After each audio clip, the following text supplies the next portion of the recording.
Hello again, and welcome to the Council's Table podcast. I'm your host, Spencer O'Neill, and this week we speak with Shannon Clark and returning guest, Rob Clark. This episode is centered on 3 cases and 2 consequential Supreme Court decisions that were released on June 30th, 2023. The first 2 cases are centered around student loan forgiveness and President Biden's plan to absolve borrowers of $10,000 or $20,000 of student loan debt.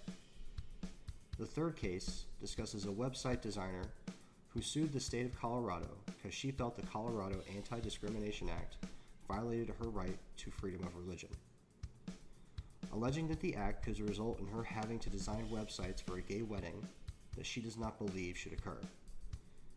If you have any history following the Supreme Court, you may find these decisions mark the continuation of the sharp contrast of the liberal-leaning Supreme Court this country has enjoyed for almost a century and the conservative Supreme Court this country has currently. And now, I present Council's Table Podcast, Episode 4. Hello, and welcome to Council's Table.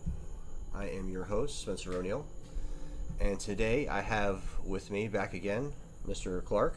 How you doing, Rob? I'm good. How are you? I'm good. And I have also with me today Shannon. How you doing, Shannon? I'm good. Now, Shannon, tell the people a little bit about yourself. They've met Rob, but, who are you?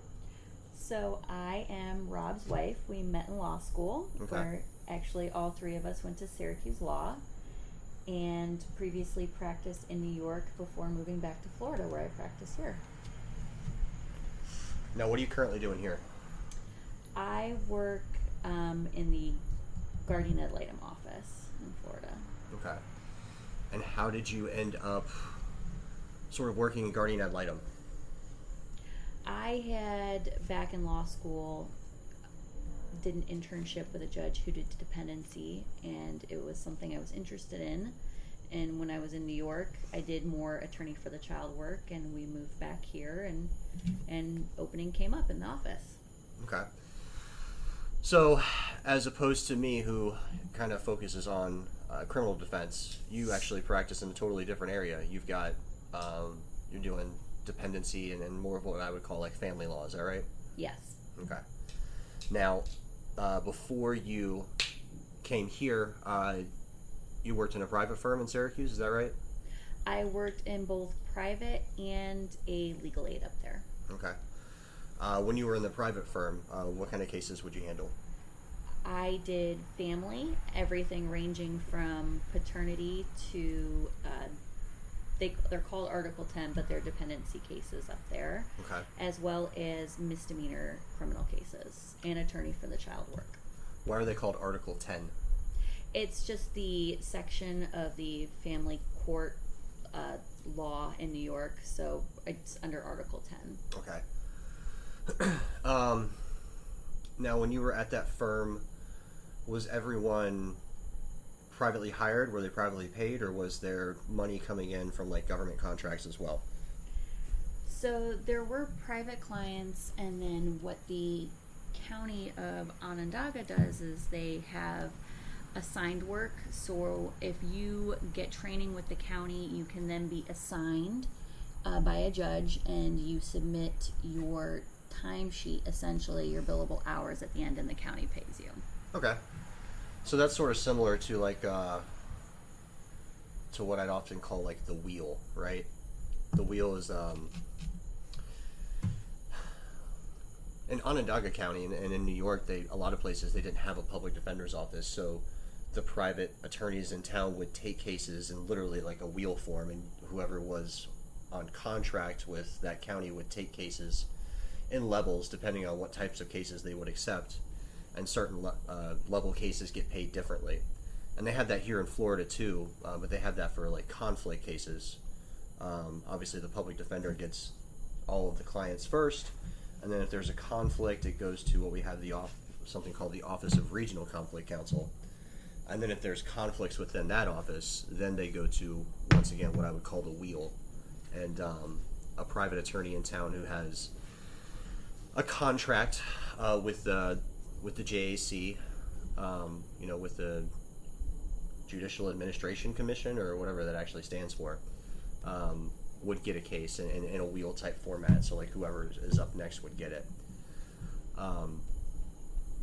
So it sounds as though for Article 10 cases in New York, they have sort of a similar format. They do, and they actually have that for most of family court. Unlike the state of Florida, New York believes in you have the right to an attorney for family court matters.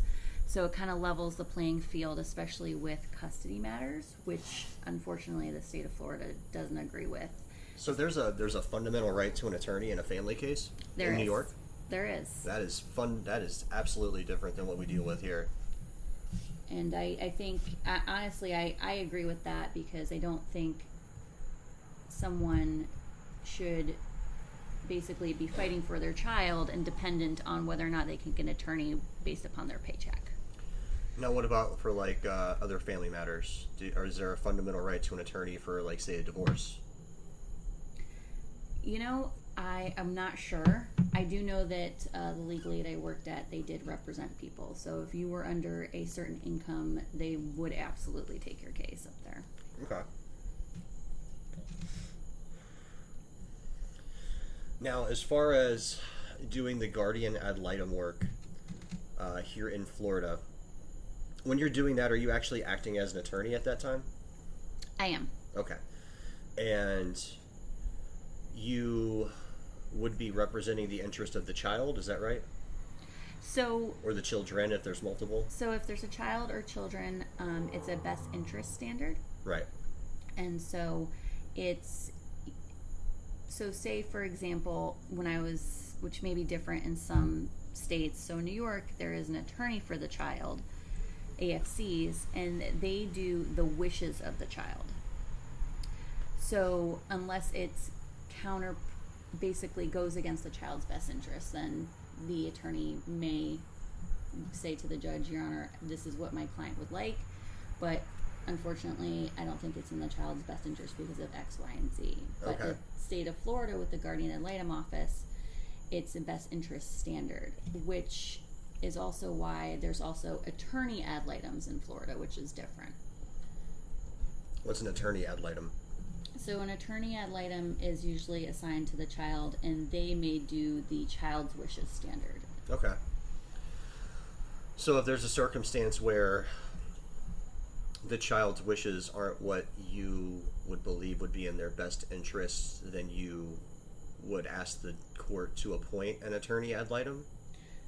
So many cases where there is an attorney ad litem appointed, it may involve medical procedures that need to be done, a child who has a disability, if there is mental health medication being assigned and the child does not want it, or the child is of a young age, the judge may assign an attorney ad litem. Okay. So I was informed earlier that you also handle drug court, or you deal with drug court in some fashion? So there is usually a dependency drug court, and then there's an adult drug court. So they're usually, if you have an ongoing dependency case, you could be put into or transferred to the drug court if you would like to get treatment. Okay. Now, is that different than the drug court that I'm used to dealing with, as far as like within the criminal justice system, or is it treatment from all the same people, or how does that work? I know, at least as how we handle it here, it's usually the same providers, the same judge, so they try to remain consistent. Okay. Now, we're here today to discuss a couple of cases that have come out of the Supreme Court recently. So there have been a whole litany of cases that have dropped within the last week, which you would generally expect within the midsummer. It's kind of the end of the season, and there tends to be an opinion dump sort of in this time of the year, so we're not surprised to see it. But the two cases that have really sort of, that I wanted to talk about, well, technically it's three, but it's sort of two types of cases. The first case deals with the student loan forgiveness, or the first two cases deal with student loan forgiveness. As many of you know, and as I'm sure you both know because you have the same loans that I do,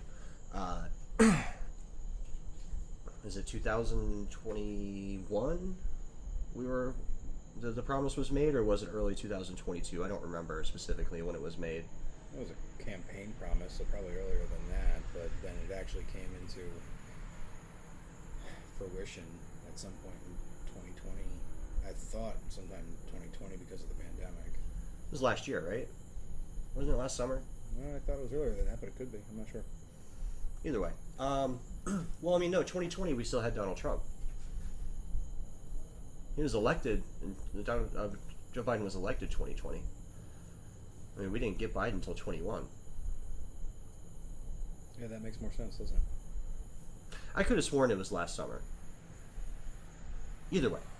So, pretty much immediately upon, President Biden promising essentially that if you have student loans that were federally held, not private student loans, but federally held student loans, that if you met certain qualifications, you would get $10,000 forgiven from your amount that you owe.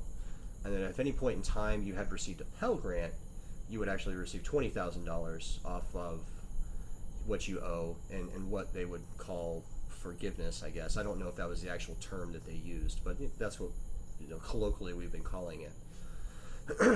And pretty much, immediately upon that happening, we had a litany of lawsuits come out, and there were two that made it to the Supreme Court this year that were decided upon. The first one that we can start with is one called Department of Education versus Brown. Now, in Department of Education versus Brown, this suit was brought by a number of people, but the two named persons, the last name of one is Brown and the last name of one is Taylor. And these two people were not loan providers, but actual borrowers. And they made a suit claiming that the forgiveness was some sort of overreach. And when the Supreme Court heard it, they actually found that these two people didn't have standing in order to make a claim. So the reason they found that there was no standing is because there was no harm. In order to have a suit of some kind, you have to show some sort of material harm. And the court essentially said that if you owe money and they're going to take away the money that you owe, I mean, that's a benefit. So what's the harm there? And they found they didn't have standing for the suit. Rob, what was your thought on that finding?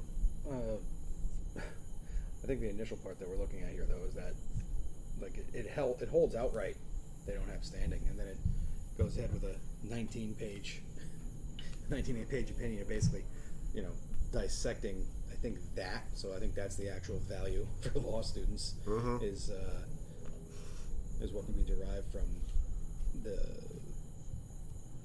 scalpel work around how they don't have standing, but it doesn't really go anywhere. They probably were just using it to, in my infinite wisdom, I would say they're probably using it to provide additional information to compare Biden v. Nebraska. Now we'll get to Biden v. Nebraska in just a moment. Shannon, when I saw this lawsuit, I thought that these people were essentially professional plaintiffs. And we have another one of those we'll talk about here in a minute, but it seemed to me like, complaining about nothing. It certainly seemed a reach to me. They were trying to find someone who was willing to basically, I think, put their name on the lawsuit at this point. But, they were right. It is completely lack of standing. You're comparing apples to oranges. You're comparing federal loans to private loans at that point. Well, I didn't think that it was federal to private. I thought that they were federally held loans that they had that were going to be forgiven. But they were saying that essentially as the borrower, the person that owes the money, that if that money is, reduced or forgiven, that's a benefit and not a harm, right? So in order to bring a suit, I mean, you kind of have to have some sort of harm. or else there's just no reason for the suit, and therefore you lack the standing. Like, what's the material harm there? And I agree with you in thinking that, these were people that were just willing to put their name onto a lawsuit as well. One of the plaintiffs actually had commercially held loans. So the court held that, I believe it was, Myra Brown's loans are commercially held, meaning her creditor is an entity other than the federal government. Interesting. So once again, them finding a professional plaintiff for someone to put their name on the lawsuit who didn't have standing at that point. Right. I mean, if she's got privately held loans, they weren't going to be forgiven to begin with. Correct, and the opinion says Brown is not entitled to any loan forgiveness under the plan. It doesn't even apply to her. Correct. Hey, it's your host, Spencer O'Neill here. Just want to take this opportunity to ask you guys that if you're watching on YouTube to please like and subscribe to the channel. It helps a lot growing the channel, and you'll get to know when new podcasts are dropped. I'm trying to drop them weekly or bi-weekly. I've decided I'm going to start dropping them on Fridays at 5 o'clock. So that's when you can look for them. Try to put them out before the weekend so you have a weekend to enjoy the content. And if you're not looking on YouTube, I'm on Spotify as well as some other venues. So wherever you get your podcasts, please, follow the channel and get notifications when new podcasts are dropped as well. Thank you. Like and subscribe. All right, so let's get to the more consequential case. We've got Biden versus Nebraska, right? And Biden being the president, Joe Biden, our most famed alum. And the thing that I thought was interesting about this case, at least as far as the title, is Nebraska really wasn't a determining factor. My understanding is the case was decided on a loan provider named Mohela, who is out of Missouri. Now, Mohela didn't want to bring the suit, and I've heard on other venues that essentially, there are leaked emails where they stated that they didn't believe there was standing to begin with, and that the case needed to be dismissed. But it was brought by the Attorney General of the state of Missouri under the theory that even though this was a private entity, they were so commingled with government action, and that they got a lot of funding to start the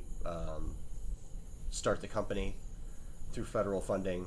They were, I think the term they use is an instrumentality. Yeah, they're an instrumentality of the government, and they hold. You also have to talk about the types of loans that Mohela holds. Mohela holds is the major provider for loans which are under the public service loan forgiveness policy, a policy which I'm personally pursuing, where if you work in a qualified field, government work of some kind, an NGO, anything that qualifies as government type work, that if you do not 10 years, but if you make 120 qualifying payments, that your loans will be forgiven at the end of those 120 qualifying payments. And then the other major part to that is that the amount that's forgiven is not income, so there's no tax bomb that comes with it at the end. So Mohela, they own, and they are the loan provider, the current loan provider for people that are kind of pursuing that and have signed up for it and have maybe made qualifying payments, and the government is aware of them. Are they like a holdings company that just holds accounts receivable? Yeah, because I don't think they actually distributed any of the money. No, they're essentially they hold my account. Right. I was told that's my new account holder. Exactly. I mean, I think they're my third provider. There was Great Lakes at one point in time, which my understanding was out of Illinois and had a great connection to the Obama administration, and I don't know if they even exist anymore. There was somebody in between Mohela and Great Lakes, Navient maybe, possibly, Navient. I had another one that was, I think, out of Pennsylvania. Mine's Mohela now. I what I find funny is that, they're saying that the harm would be Mohela an estimated cost of fees, which first of all, we're talking about a nonprofit corporation here, and we're complaining about them missing out on fees, which I don't even want to go there right now, but they're saying an estimated cost, not what has occurred, which last time I checked, the court, at least I've been told every time I practice law, that the court doesn't speculate on possible harm. They only deal in harm that has actually occurred. Right. So we're looking at this opinion of potential harm that hasn't actually happened. How is that right? Seems to be the same reasoning under 303 creative. Explain.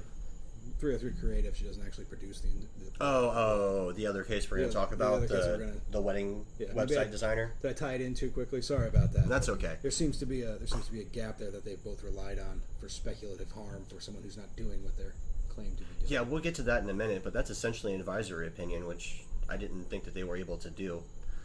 But either way, so the harm to Mohela is fees, expected fees, right? One, the major word there is expected, meaning not happened yet. I don't really understand how receiving monies, because it's not like the government wasn't going to make payments towards that money. Like, that money was going to go out. It wasn't just going to disappear. Like, money doesn't disappear like that. Accounts receivable at Mohela isn't just going to say, okay, well, they forgave $10,000, so their $10,000 goes. They're going to want that money coming in. So that's not the harm. Then the only thing they can come up with is, well, we're expecting these interest to come out of that. So, like, we add that up, and this is what we think it is. Maybe they're billing a third party for the work that they're doing with relation to our accounts. No, I think the fees were specifically, like, interest type related, or fees for payment that come in, and they were supposed to be fees that were coming from the borrowers that were paying into. Everybody who misses a payment owes a late fee, and Mohela is entitled to that income.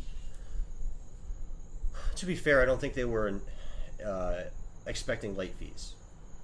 I realize that I was using it as an example about how a fee could get there, but I'm not certain how they have a fee. So, devil's advocate here, estimated fees. Congress sets interest rates. What happens if Congress decided they were going to set it down to 1% and wipe out their fees? That happened, but the other way around. When we were younger, when we first went to college, our loans were 3.75% interest, some shit like that.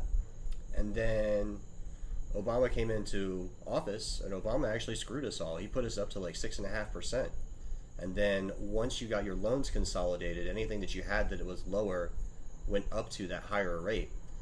So essentially, every semester or every year I got a loan, right? And those first 3 or 4 years, they were all at 3.75%. Well, the moment I decided that I didn't want to make loan payments for, 7 loans from 7 years of school, and I wanted to consolidate them, those years that I had that were at lower interest rates then went up to the higher interest rate. And, like, I didn't get to split that number or, take into account how much I owed after the first 4 years in terms of, say I owed 40 and then now I owe 160, so I should pay an aggregate of 3.75% on the first 40 and then 6.5% on the last 120, and then put that together and figure out what that number is. That wasn't what it was. Once you consolidate, now you're back up to 6.5. So, we kind of lost the benefit as well. And then we're talking about a period of time where, you saw tuition rates go up just in the years that we were in school, an astronomical amount. I know I did. What did you all see? It definitely went up when we were there. I know it's gone up since we've been there. For example, one of the schools I was touring before I decided on SU was my dad's, which was Vermont Law School. And it was, I think, $7,000 a year when he graduated in 1986. And it was in the mid-40s a year when I went. Right. And so my dad almost fell out of his chair when we met with, admissions, and they gave us essentially what would have been the breakdown of the bill. And we went to lunch afterwards, and he's like, no, I think it was 7 altogether. He's like, that's why he has no loans. Right. My grandmother was able to pay it back then. So it's just, I know, and just in that time, that's how much it's increased. And it's increased since we've even graduated, and it increased while we were in school. Right. I think that's the nature of the beast with guaranteed loans, though. You speak up a little bit. I think that's the nature of the beast with the guaranteed loans. You know, the government's going to guarantee them. They're going to drive that price up because there's no limitation on. Well, they've started to put limitations on it because of the outrage recently, haven't they? What was that? Was that the case when we were going to school? Well, I mean, no, it wasn't at all. But I mean, like, for instance, we're in Florida, we have homesteading, right? So your property taxes can only go up an incremental amount each year. There's protections on that.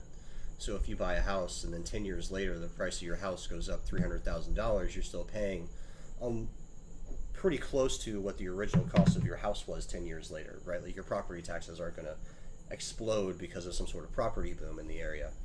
And then in this circumstance, essentially, you know, they're putting limits on the amount tuition can go up each year at a public institution. It's a prudent, just at public institutions? I don't think that they can control private institutions. They're a private entity. I guess that's a solution. That's at least half a solution, right? Right. But when anything grows higher than what general inflation does, I mean, 7,000 to 41,000 from, what year did you graduate? I believe it was 1986, and when I toured the school, it was 2013. Sorry, doing some crude math here. It's 27 years. So over those 27 years, did $7,000. If you had $7,000 in equal value from 1986 and put it in 2013, would you have been coming up with $41,000? I don't think so. That math doesn't math if you kind of chart it against other inflations. I mean, I know we've had a lot of inflation in this country over the last 30 years, but was it 500, 600%? I don't believe so. I know wages didn't grow that much. And in Vermont Law School's defense, it was, you know, every out-of-state private law school that I was looking at was relatively all the same price. It wasn't just them. Oh, yeah.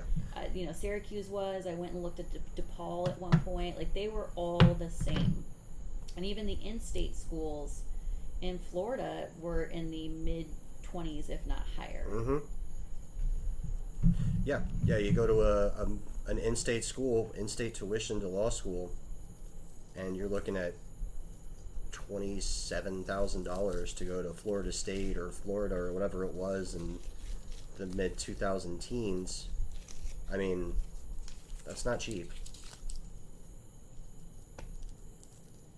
And why your law school should be 5 times more expensive than your general tuition for everyone else. Explain that one to me. And I don't think what people understand is that it's not just tuition. I wasn't able to have a part-time job until 3L a year. Right. So you're also taking out cost of living, you're taking out your rent, you're taking out groceries, you're taking out all that and including that on your loans because, you know, you have classes every single day and then you're going home and you're studying till 1, 2 o'clock in the morning and going back to class at 9 a.m. Yeah, you can't work while you're in law school. If you do, you fail. Were we supposed to be studying till 1, 2 o'clock in the morning? We were doing other things at 1 or 2 in the morning, but sleeping. That's what we were doing. We were sleeping at 1 or 2 in the morning. And that's why I owe less loans than you. I didn't understand the assignment. But the joke's on me because I married you. Yeah. What's mine is yours. Yep. Hey, Spencer O'Neill here. And I just want to take a moment because it struck me that some of you may not know what the HEROES Act is. The HEROES Act is also known as the Health and Economic Recovery Omnibus Emergency Solutions Act. And it was passed on May 15th of 2020. And it was a stimulus package that was passed during the pandemic with the intention of, providing financial assistance to those that were affected by the pandemic. The reason it's important is because while President Trump was president, he used the HEROES Act to forgive some student loan debt for some borrowers. Now, these borrowers are very specific, and it wasn't widely given, but it was used. Later, when President Biden became president, he tried to use the same act, the HEROES Act, in order to give the $10,000 or $20,000 student loan debt forgiveness. Being as to how we are going to discuss the HEROES Act quite a bit, I felt it was important that some of you all learn what the HEROES Act is. And now, back to Council's Table.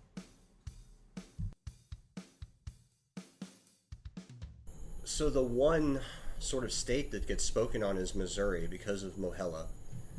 They find that they have standing, and then they go to the next part of the analysis, which is, were the actions that were taken, essentially legal? Were the actions that were taken under the HEROES Act a legal action? And what they focused on was they call him the secretary. I'm not sure what he's the secretary of. Maybe the secretary of the Department of Education. I'm not sure. It's an agency. But the secretary was saying that this was a modification, which would be in the purview of the congressional powers granted to it by Congress. Right. That's So, the theory. so they were allowed to make modifications to, to student loans essentially, and that was inherent within their ability to do so, as long as those modifications were to serve some purpose where there was somebody that was going to be affected by the pandemic, that it was unfair essentially. And what the Supreme Court found was that this was not a modification. This is just an outright new law essentially. That they went well beyond the bounds of what a modification is, and there's this whole argument about what is and is not a modification. And to his credit, the Secretary of the Department of Education stuck to his guns and said it was a modification, and the Supreme Court balked at that and went with the other opinion, stating essentially that this was a bridge too far, and that these actions went beyond what is a modification and became something else entirely, some other new law entirely, and struck down the student loan forgiveness, at least under the HEROES Act. Now, I've heard that President Biden wants to essentially give it another go, and I have my own sort of pessimistic views on why he's doing it the way that he's doing it, but he's doing it through the Higher Education Act of like 1965 or something, where he's allowed to create what I believe is a rule, but in order to create the rule, he has to go through the rule-changing process. The agency rule-changing process. So there's like a public comment area, and it has to give 30 days to make comment, and then they have to have public hearings, and then at the end of it, they can make a rule change. And administratively, that is. Administratively, and he believes that this rule change under that act on more solid ground than what was done under the HEROES Act, hoping that can be done. Now, I do find it interesting that here we are in mid-2023, and we're about 15, 16 months away from an election, and we're talking about something that is supposed to take time. Fortuitous timing for political purposes. And I'm pretty sure that this is going to be dangled out there as, an election sort of... As well as... It's election fodder is what it is. Vote for me, and I'll try to carry through with this rule change, and we'll see what happens with the Supreme Court. Vote for the other guy, and you never know what's going to happen. Like, you're not going to get it. That's in there. That is what they do. That's how the tail wags. Yeah, but in the meantime, everybody that kind of depends on or has, you were promised something. You were promised something by the government, and they reneged on it essentially. They did, and now if he, just like any other political promise is, if you really want this, you're going to keep me in. Mm-hmm. Keep voting. He wants those 82 million people to come back out. 81, 82 million. I don't remember how many it was. He wants them all to come More back than out. anybody else has ever gotten. How about that? Yeah, that occurred. Yeah. All right. So the SU alum. Yeah. Most votes in history. Hey, I'll take it. The most falls in history as well. He's a tumbler, isn't he? He is a tumbler. It's scary because I'm afraid for his hips, but so far he's doing well. He's a tough old man. I'm wondering at what point the campaign's going to say, all right, every place you go, you have to jog out, like they did the last campaign to show how much energy he had. Yeah. He jogged out everywhere in the last 3 months just to show. He would jog out to a stadium full of cars because everyone was still separated for the pandemic. The final half of the episode discusses Colorado's Anti-Discrimination Act and a lawsuit alleging it violates a young website designer's freedom of religion. The Supreme Court desided with the young website designer in a decision that seems in line with the current conservative direction of the Supreme Court. And now, back to Counsel's Table.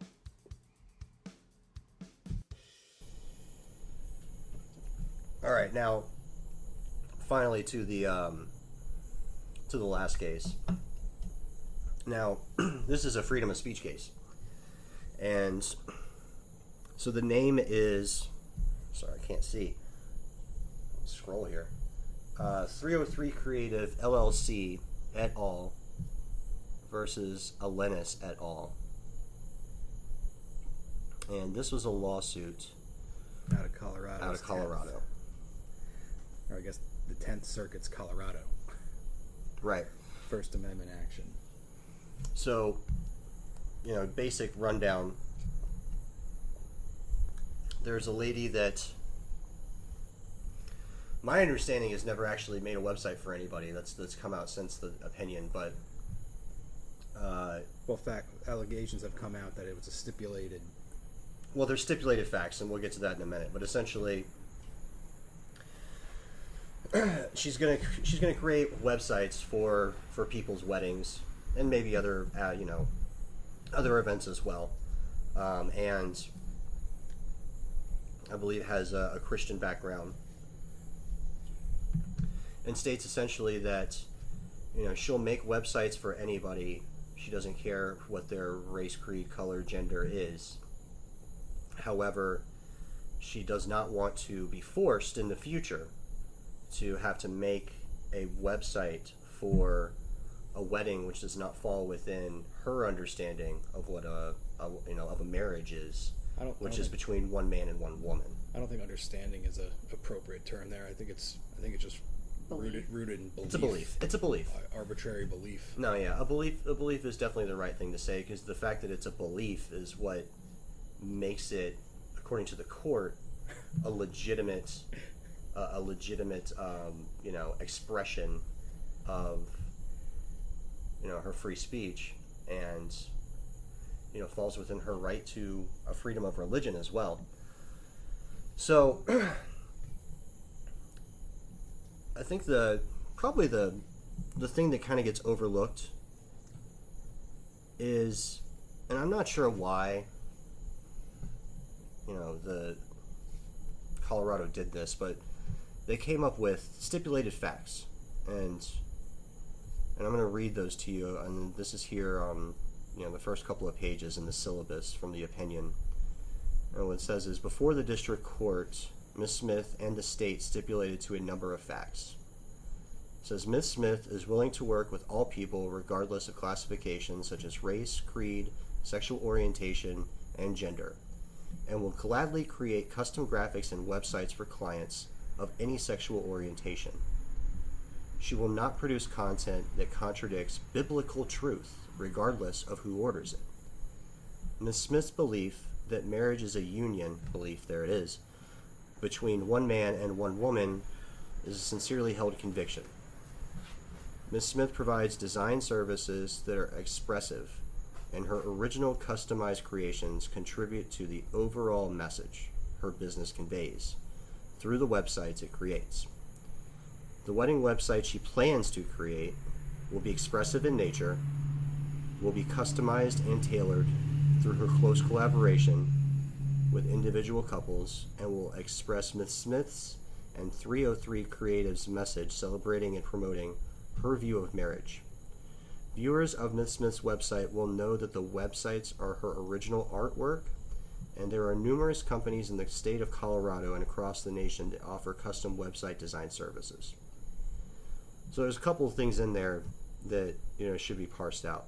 First off, I have no idea why the state of Colorado would agree to these facts. These seem like litigatable facts, right? If you're actually wanting to fight this, why would you stipulate to this? Especially the fact that her belief of what this statutorily defined union is, like, it doesn't make a difference what your belief is. The state defines this marriage as X, Y, and Z. It doesn't make a difference what you believe about it. You can't disbelieve murder. You can't disbelieve other statutorily defined things. So that's a very odd way of... I disagree with you there. You can't disbelieve... You can disbelieve the things the is? government tells you or whatever, just because it says it in a statute, you can disbelieve it, certainly.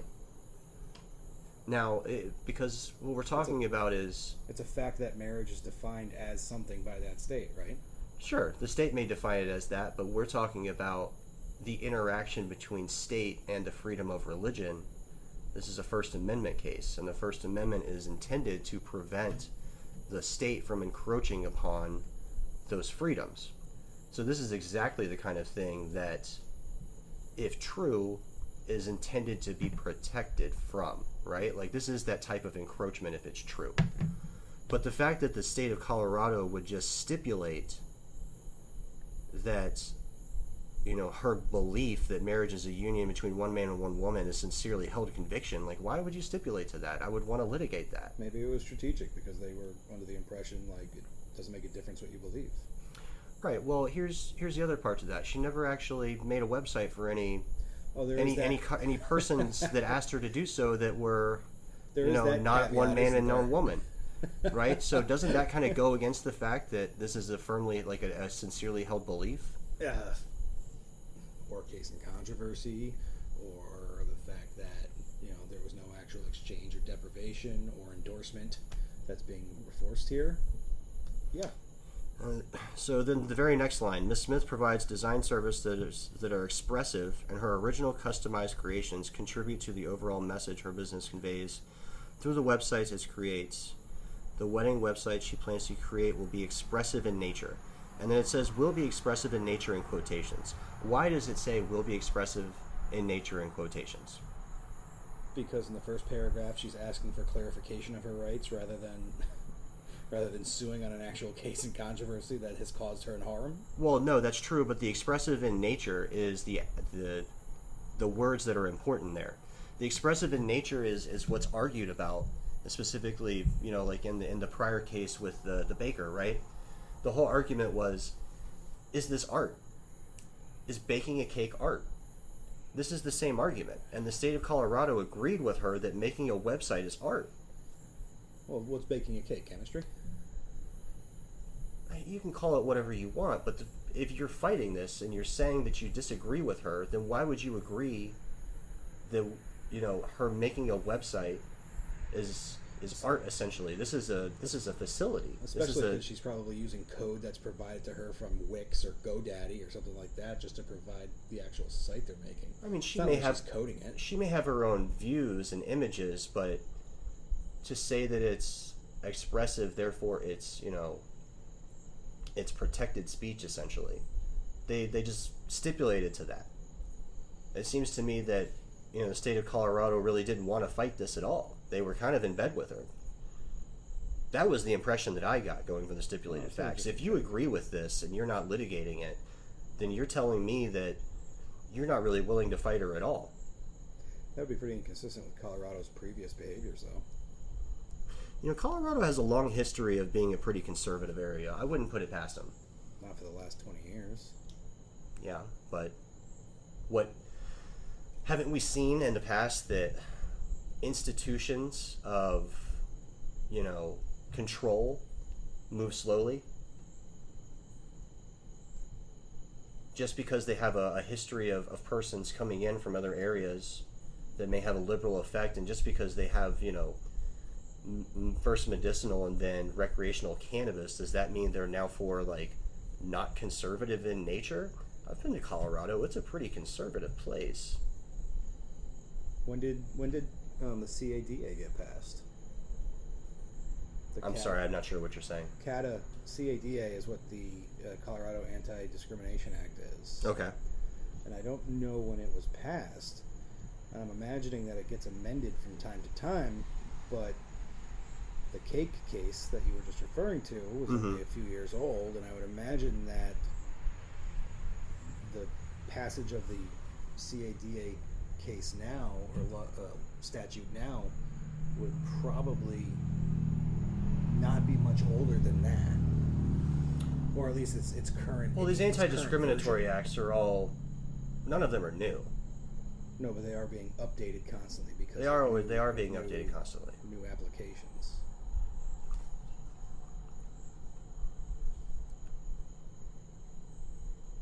All right, and then the final thing to sort of note there, which this also goes towards her argument.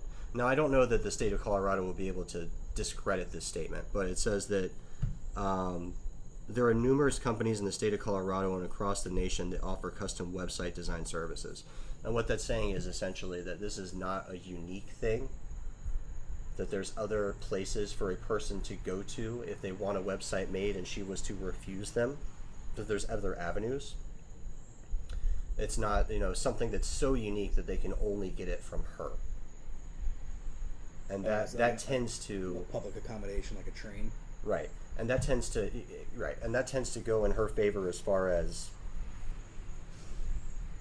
the encroachment upon the persons that may want her to make the website would not be as great because they could go to another vendor. Ultimately getting to like a narrowly tailored justification. Yeah.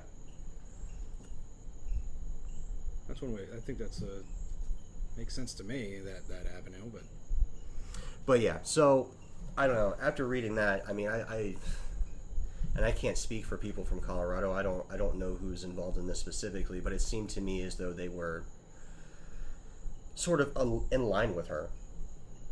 And the other reason that I would think they were in line with her is they never went through and actually did the due diligence to find out if the person that she said made the request of her was real, made the request, or if any of this was real. I mean, it came out after the opinion that the person that she had named was another gentleman who was married, who is a gentleman that's married to a woman, been married for 15 years, and who also actually creates websites. Maybe he was outsourcing it? He came out and said, I don't know her, I never made a request of her, and I would have just done it myself. Why would I have asked her to do anything? That gets us into a whole different can of worms. Well, it just goes towards the fact that this is an advisory opinion. She's suing the state of Colorado so that somebody doesn't tell her to do something that they've never told her to do yet. Which goes towards ripeness, right? Like, what are we... What goes to that first paragraph where it says to clarify her rights? Right. She's clarifying her rights. Since when have we been able to get our rights clarified without some sort of action actually encroaching upon those? I mean, for goodness sakes, in Lovingview, Virginia, they got sentenced in a criminal case before their case was able to make it up to the Supreme Court. And right. That's based upon love and who they were able to marry, which was also illegal in Virginia, interracial couples.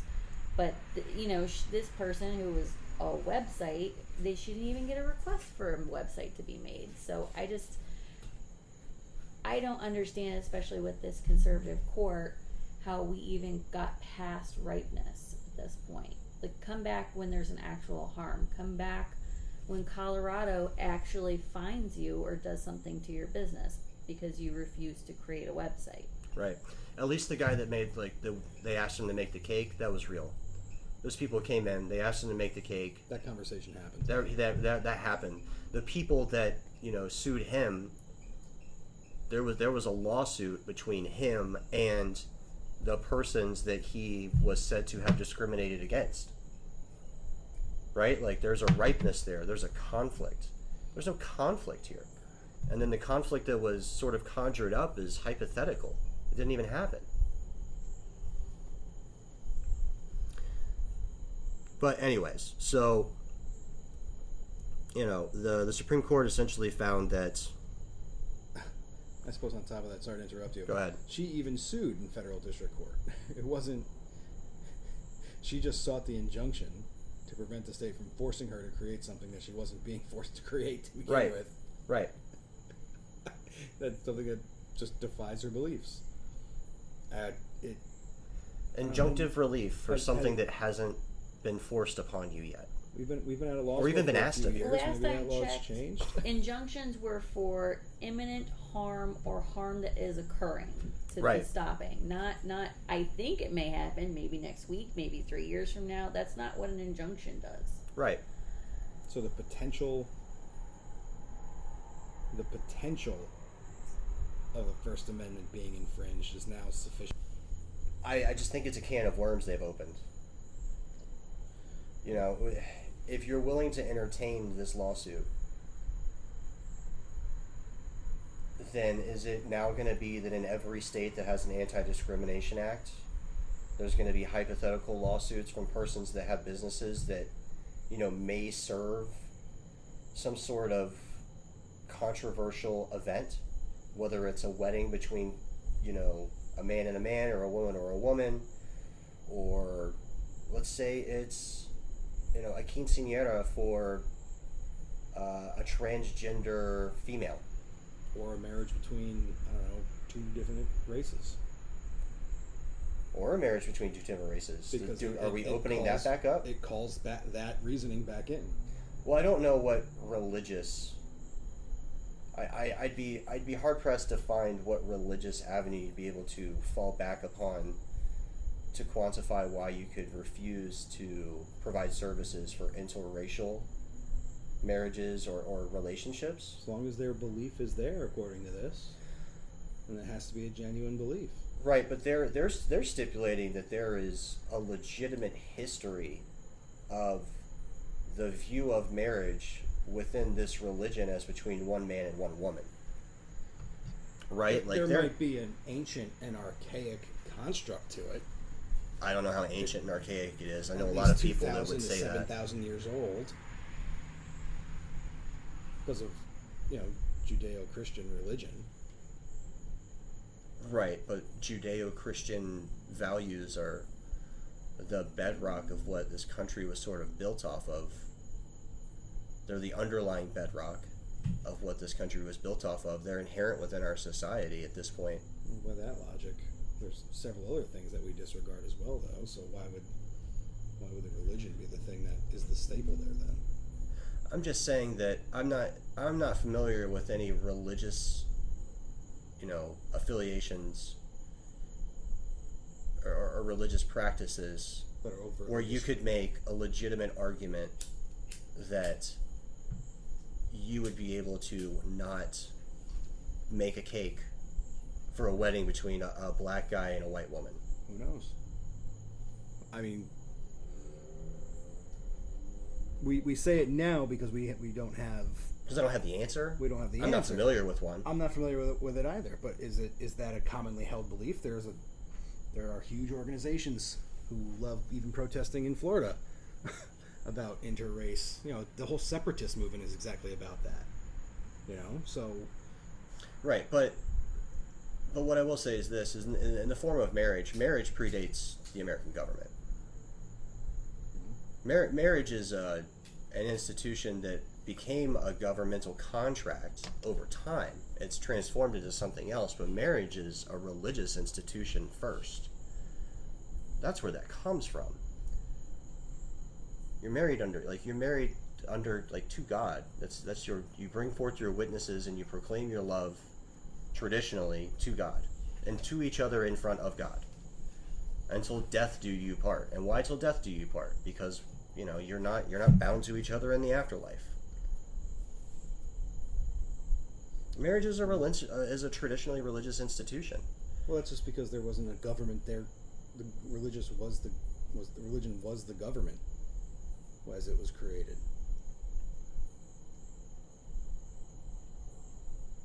In certain places, in Rome, yeah. In Rome, in Israel, and you know the places where these religions were developed, religion was the core of its. It was a theocracy in that sense. I mean, it gets there at some point, right? Like you have the Church of England, which was The Holy Roman Empire, right. you know, those darn crusades, they seemed important to them. They weren't necessarily doing it. Yeah, but Christ predates the king Right, but what's the term? or the queen. What's the term for when the king is anointed? They're chosen by God to be that individual. They're relying on God to create the marriage institution. They're relying on God to create their entire government, and they tricked everybody into it. So it's just odd that we would, even in this day and age, continue to maintain that marriage is a religious institution only. I'm not saying it's a religious institution only. What I'm saying is that marriage is ripe for conflict in these First Amendment cases. Fair enough. Because of the fact that there is a tradition of marriage, and it's a defined tradition where the idea of marriage within specifically Judeo-Christianity is between one man and one woman. There's a history of that, and it's traceable and it's verifiable. So you have a legitimate argument that you can make that, you know, participating in some sort of wedding that's not between one man and one woman, which is why I say it's different than like between the races. All right, so Shannon, any last thoughts? Really, I just don't know how we got past standing on a lot of these cases. And that's really all I have to say about that. I'm kind of surprised for this court that's really conservative, i.e. they're very much textualists and by the book, instead of interpretation, that standing and ripeness is a very huge thing for them, and they seem to have overlooked it in 2 of these cases. Right. You know, that was the supposed to be the selling point for Gorsuch and Amy Coney Barrett, right? That they were originalists, that they were going to speak to the words of the law and not overinterpret. And then here you are willing to hold up. They were in the majority, right? Let's make sure of that before I start saying something. Well, I know Creative LLC, that opinion was actually written by Gorsuch. Okay. So you've got these 2 people that were sold to Congress before their, appointment, or after their appointment and before their confirmation, as being people of the law, of the word of the law, of non-overinterpretation, and then in some of these cases to look past what should be basic ripeness and or basic standing. I would agree with you. I think it's troubling. It's new doctrine, if that's what they're inherent or mistakenly created. There's a way of circumventing those tenets of how to get in front of the Supreme Court by just doing that. Right. Well, I mean, and then the other thing is like, is there essentially a blue book now that's been created for how to not provide services to, gay couples for a wedding? It seems like it. A blue book, as in a citation manual? No, don't be a lawyer. Not a citation manual. Like, how about just a manual? All right. Is there been a manual essentially created for a business owner that holds certain views that doesn't want to provide these services on how not to do so? You essentially just need to argue that your business is creative, that you would be using some form of expression in your services towards that wedding, and that there's other people that can provide these services, and that the persons that you are denying services to have not been harmed because they can just go somewhere else. If you can hit those 4 points, you can tell gay people no to any service you want in a wedding. Be it the florist, the cake, the website designer, the venue, the lighting, the DJ, anybody. I think you're even looking at it a little bit narrowly there. Landscaper doesn't agree with that family that lives in that house. He can discriminate against that on that basis. Because landscaping can be creative. Yeah, but what's the religious input there? He's religious. So? And they're living in what he would consider sin. So he can't trim their lawn? I don't think that would go anywhere. No, there are other landscapers. They can do it too. No, I think the difference there is that, like I told you, the history of marriage. The verifiable history of marriage is what gives that argument legs. It's why it's different.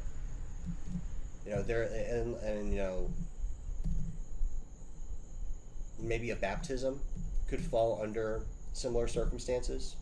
If you have a gay couple that adopted a kid and they want to baptize their child, perhaps you could use the same set of circumstances to refuse to provide services for that baptism. But outside of some sort of traditionally religious avenue, I'm not sure how this argument would sell. What about polyamory then?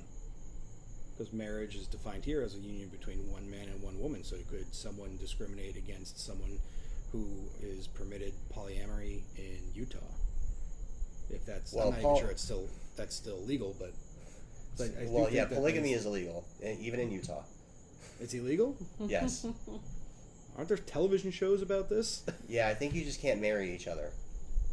You can be as polygamous as you want. You just Oh, can't those actually. shows- I thought they were actually married. Those shows recognize it's illegal, which is why the first one's an actual marriage, and the rest I don't think are. Yeah. They're marriage to God, in front of God and sister wives, and yeah, you can be as polygamous as you want. You can be as polygamous as anybody will allow you to be, including all of your wives. Now, can I just say this as far as polygamy? I have a wife. I have no idea why anyone would want to. Your wife is also my best friend, so we're gonna go with that. Okay, I don't care who my wife is. I do. That's not the point. I don't care who anybody's wife is. I don't know why you would want 2 or 3, for that matter. It takes everything I have just to, to get through the one marriage. So, and a lot of people can't make it through one. So I'm not sure how they're going to handle 3 wives. Here's the other thing about the polygamy, guys. For anybody that thinks it's a good idea, your wives have to be on board with each other. It's not like you can just go out there. It's not like cheating where there's secrets. No. All that shit's open. So yeah, I don't know. Polygamy doesn't make any sense to me.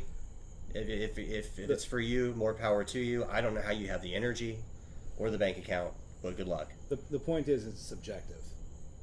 And polygamy is subjective? No, marriage. Marriage and what the Supreme Court has, as you described, one of those 4 elements is a subjective thing that can't really be measured by a court.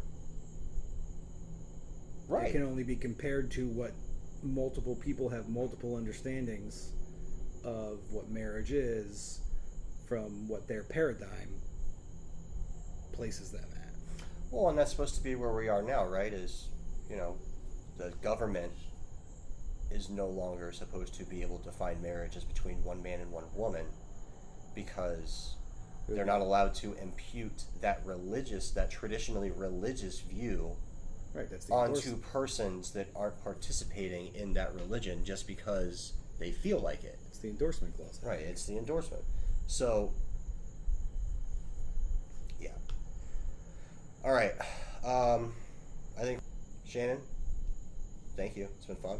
It's been great. Thanks for having me. We'll do this again without Rob. Sounds good. All right. This is Counsel's Table. That last part was hurtful. Sorry for Rob for the last part being hurtful. However, for those interested, I do intend to have future conversations with Shannon and discuss the area of her expertise, dependency and family court.